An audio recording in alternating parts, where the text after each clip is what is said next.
Բյուջեի թարմացման նախագծում առանձնահատուկ ուշադրություն է դարձվել սոցիալական պաշտպանությանը։ Մասնավորապես 2026 թվականի հունվարի 1-ից նախատեսվում է տարեցների պետական կենսաթոշակների բարձրացումը։ 70 տարեկան եւ ավելի թոշակառուների թոշակը կավելանա 45 լարիով, դառնալով 495 լարի։ Լեռնային բնակավայրերում այս խմբի թոշակը կհասնի մոտ 594 լարի, մինչև 70 տարեկան անձանց թոշակը կաճի 20 լարիով, դառնալով 370 լարի։ Լեռնային բնակավայրերում այն կհասնի 444 լարի։ Ժողովուրդը արդեն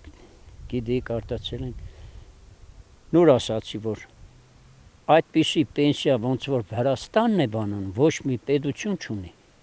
ոչ Ռուսաստանն ունի, ոչ Հայաստանն ունի, են մյուս պետություններն այդքան էլ չգիտեմ ինչքան է իրանց է,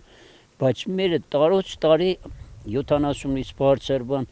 ինագադի ունեն, որ ինչքան տարիքային հարաբերանքի, ինչքան տարիքը բանից անում, այդքան մարդիկ լավ է, որ թեգուս 20 լարի է, 10 լարի է, ինչ է,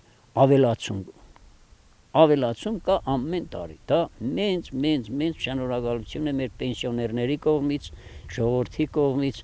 որ ուշադրության մեջ է մեր ժողովուրդը Վրաստանի, այդ կարող եմ ասել, աղջի ջան։